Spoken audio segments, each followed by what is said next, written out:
Good morning, everyone. Happy Sunday. Last week, we explored our own ignorance and inner contradiction, and we concluded that in order for us to find lasting happiness, we need a deeper understanding of fundamental truths. And the first fundamental truth that we need to uncover is the existence and nature of a causal reality. Now, the language might be a little complicated. I'm going to try to simplify it here. The key questions that we need to ask ourselves, or maybe we have already asked ourselves, is does God exist? If so, who is God like? What is God like? And how can I build a relationship with God? Those are some of the questions I'd like to address during today's message. So the first question is, does God exist? It's a really good question. I struggled with this and explaining this as well in the past. But before we discuss the existence of God, I think we need to first get on the same page about what is our definition of God. So I looked it up, and this is what I found. God, the creator and ruler of the universe and all moral authority. So that's one definition. Another definition, the one supreme being, or the original causal being. Okay, so according to those definitions, God is a creator, a ruler, and authority over all morality, right? And the other points that were brought up here was that God is this supreme being, and or this kind of origin point, like a causal being, a starting point of everything that we see around us. So we have these definitions about God, but the bigger question is, how can we verify or get to know that God exists? What's one challenge that we face in knowing God? Well, obviously, one of the challenges in knowing God is it's hard to measure God, right? And God is invisible, and there's no real like scientific way to measure that. Oh, yes, this is God, right? Actually, this reminds me, a few months ago, I got into a heated argument with my brother about this very point, and he was talking to me about this concept of the flying spaghetti monster. I might have mentioned this in a previous episode, but basically, he was saying that the only truths that exist are things that can be verified. It's a very simple and clear logic. And he said that if you cannot verify that, it is not true. And he said that, many people of faith, they believe in a God, but it's like believing in a flying spaghetti monster, right? If there's no verification and you just say it's true because you believe it's true, then something as outrageous as a flying spaghetti monster may be true according to that kind of definition. But I really challenged him and said, well, is the only things that are true things that can be verified? Or another way to put it is, are there anything that is true and real, but you can't quite measure? How about love? Can you measure love? But does it exist?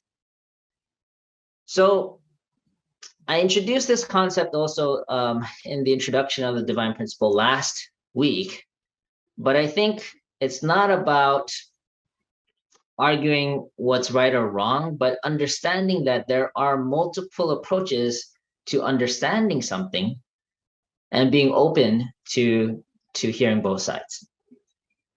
So how can we know the existence of God, who, in one sense, is immeasurable? And how can we bridge this gap between what we can measure and what we can't? So let's read. This is from the Divine Principle, exposition of the Divine Principle. How can we know the divine nature of the invisible God?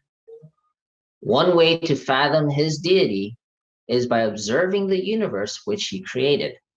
Thus, St. Paul said, ever since the creation of the world, his invisible nature, namely his eternal power and deity, has been clearly perceived in the things that have been made. So they are without excuse. This is from Romans chapter 1, verse 20. So in the Bible, it says that we have no excuse for not knowing God because we can perceive God through what God created. This is interesting. It's another way of looking at this logic. The divine principle further elaborates on this concept. Let's take a look. Just as a work of art displays the invisible nature of its maker in a concrete form, everything in the created universe is a substantial manifestation of some quality of the creator's invisible divine nature. So, quick question, who painted this picture? I think most of you will know it is Van Gogh. I think this is Starry Night.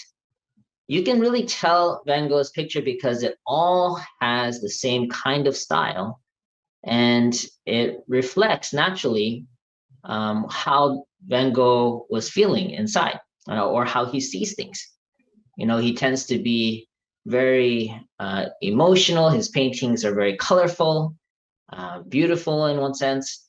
So anything that comes out of a person is naturally a reflection of their internal nature. Let's continue to read. As such, each stands in a relationship to God, each creation.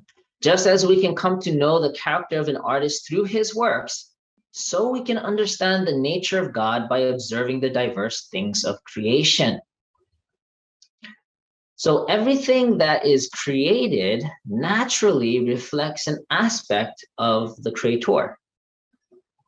So if God is the original causal being, the beginning point, then everything that was created must have an aspect of God in it. And with that logic, we can say that, yes, there is divinity in everything in nature, which includes human beings. So now that we know that we can come to understand God through nature, let's find out what we can understand about God through observing the common things we see in nature. So according to the divine principle, one common thing that we find in all of creation is this duality of masculinity and femininity. Let's read. Let us begin by pointing out the common elements which are found universally throughout the natural world. Every entity possesses dual characteristics of yang, masculinity, and yin, femininity, and comes into existence only when these characteristics have formed reciprocal relationships both within the entity and between it and other entities. Okay, sounds a little bit complicated, but simply put, everything exists based on complementary relationships. And one of the fundamental complementary pair is between masculinity and femininity. So for example, in plants, we have the stamen and pistil. In animals, you have males and females. Even in the Genesis, in the Bible, it says that only after God created Eve as Adam's counterpart did he declare that his creation was very good. I think before it was just good. But then after he created Eve, he was like, okay, now it's very good. Let's continue to read. So God created man in his own image. In the image of God, he created him. Male and female, he created them. This is from Genesis chapter 1:27. So by observing creation and referring to scripture, we can understand that also God must be both masculine and feminine, right? Does that make sense? It's like he couldn't create feminine things if there was no femininity in God, right? So I think this is revolutionary to understand that God is not just a masculine or father figure, but God is also a motherly, feminine figure. And there's a feminine aspect of God that we can also tap into.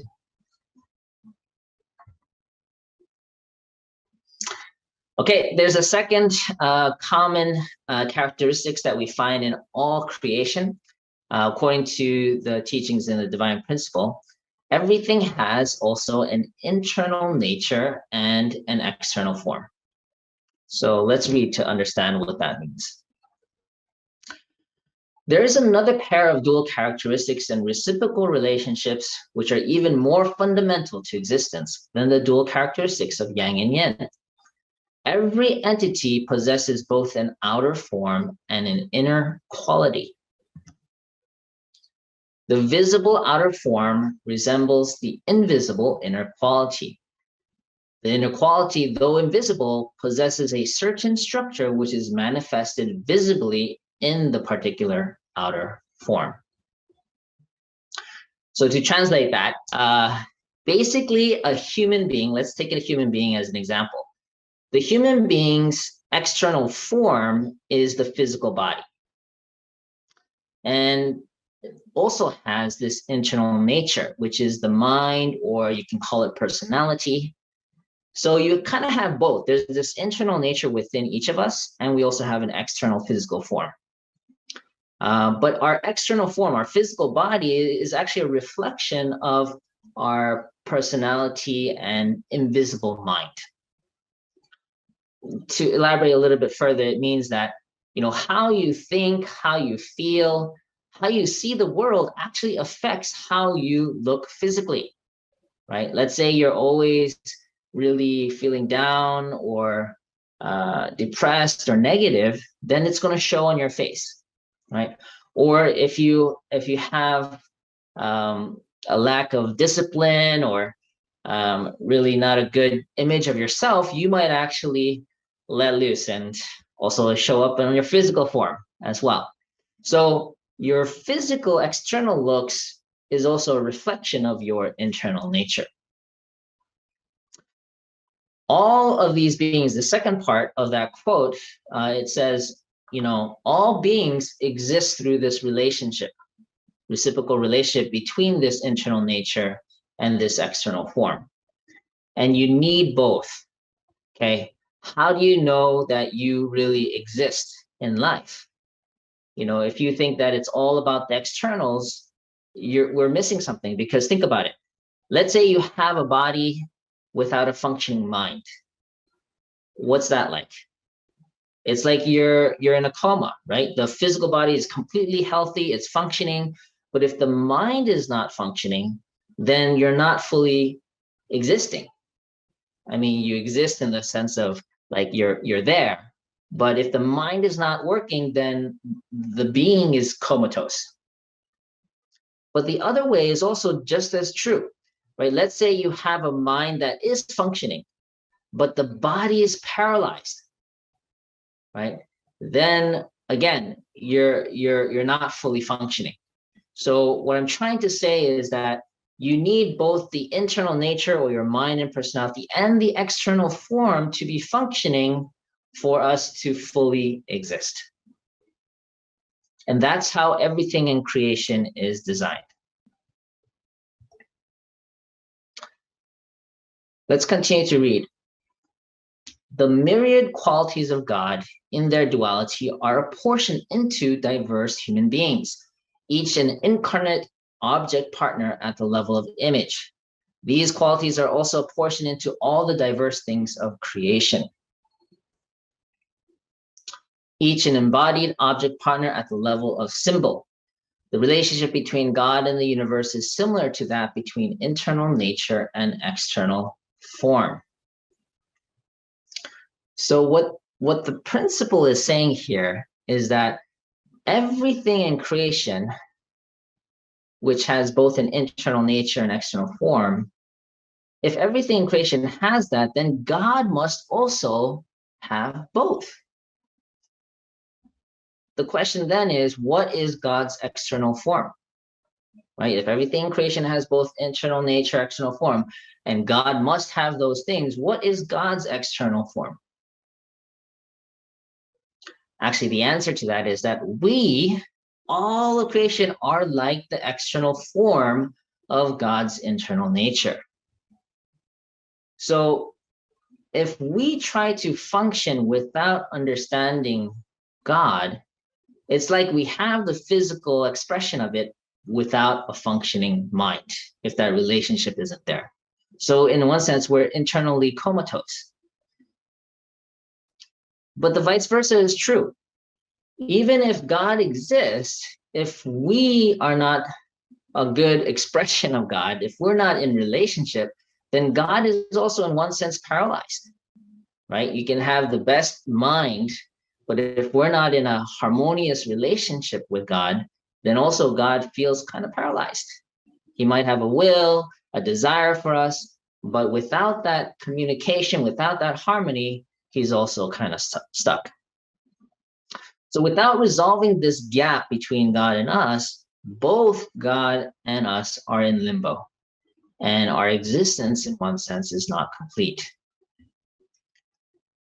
In one sense, for those who choose not to believe in God, it's a self-fulfilling prophecy because they can't experience the manifestation of God in their lives, especially if they choose to exclude God. And unfortunately, that leaves people feeling empty or incomplete inside.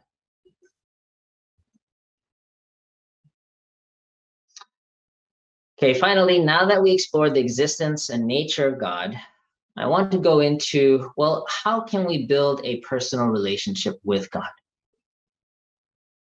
You know, you might think that that's impossible. If God is invisible, how can we ever build a personal relationship with God? Well, I want to challenge you on this. Let's go back to the basic principles of any relationship. How do you build a relationship with anybody? Well, you might think, well, you got to talk with them. Maybe spend some time together and get to know them, right? You need to interact with somebody and spend time and relate and kind of have interaction in order to build that relationship. And it takes time, right? Same thing with God, right? First thing in building any relationship is you got to communicate, you got to talk. So if you want to build a relationship with God, you need to try talking to God, praying. And also another important aspect of communication is listening, right? So meditation is a great example of how you can listen to the voice of God. As if you're just talking, but you're not listening, you're not really building a relationship, right? So through prayer, through meditation, you can actually build and start to build that communication with God. And even if you don't know God yet, just try. Start a conversation. It's kind of like when you go to high school for the first time or college for the first time, you don't know anybody, right? It starts with a conversation. Hi, my name is, how are you doing? And through having conversation, you can build that relationship. And as you develop that relationship, you can go deeper. You can talk about more personal things like your worries, your concerns, your dreams, right? All comes down to investing in that relationship. Second thing, just like any relationship, not just talking with each other, but just spending time doing things together. What does that look like? It looks like including God in the things that you do. Maybe you can invite God into your daily activities, when you're taking a walk, when you're doing the dishes or chores, when you're eating, or even when you're having a meeting or giving a sermon, right? Invite God into the experience together, and that way you're able to spend time with God. And one other way is to just find interests or common things that you both enjoy. So one thing I learned about God is, or that we both enjoy, is numbers. I really like numbers from a young age, and yeah, in high school, I think it was high school and middle school, I was a mathlete. Yes, a proud mathlete. But I really like numbers, and I noticed that also God tends to communicate to me in numbers. One experience I had quickly is that I was on a missionary training, and we were raising funds through door-to-door sales. And I was leading a team, and there was one member on my team that I was really struggling with. And so in order to really overcome that and improve the relationship, I set a goal. Actually, we both set a goal of uniting with each other. So although I was a team captain, I also went out and I went door to door selling trinkets to raise funds. And at the end of the day, we checked our results. We kind of go back and we kind of count the results and we report it. And we found, interestingly, that for the 3 different kind of runs that we went out, because we have breaks in between, both him and I had the same exact result. I don't remember the numbers, but it was like 25 and 25 the first run, 35 or 37, 37, and then 73, 73. It was like random numbers, but we had the exact amount. And I felt clearly that that was a sign from God that, good job, you guys are united. So yeah, that's one example of how I experienced God working through numbers. Another one quick other example is I remember sharing with God. I was 30 years old. It was my birthday, and I was really reflecting on my life thus far. And I was saying, I graduated from a top school, but I'm doing ministry. And I was like, God, is this the best that I can do? Isn't there more? Why can't I do well, doing mission and also externally being well off? So I declared to God that, I want to be able to earn 6 figures. Now, most of you know in ministry, that's almost impossible to do, at least in the current state that we're in. But I challenged God. I really asked, like, why can't we, I'd love to do that. Long story short, I after I made that declaration, a few months later, I was fired. And I was like asking God, wait, I asked for more income, not less, right? And I ended up doing accounting work, and it was interesting because I was in accounts receivable, and I remember going to another company to pick up a check for the New York hotel, and in that check, it was written to the amount on that check was $100,000. I was actually walking the streets of Manhattan carrying $100,000 check. The only problem was it was not in my name. It was to the New York hotel. So I kind of had to clarify with God, no, I want to be the one earning the 6 figures. Again, long story short, again, I didn't really make the money, but my wife got a new job, she got a raise. I also was able to get rehired, and together we were able to, within a year, kind of reach that level. So my point is, if you don't communicate with God your desires, your wishes, you won't even notice when God is assisting you. Right? So it's only when you set goals, when you're clear about what you want, what you're struggling about, then you can see more clearly how God is working in your life. But if you don't communicate that, then you won't even know, even if it's happening to you.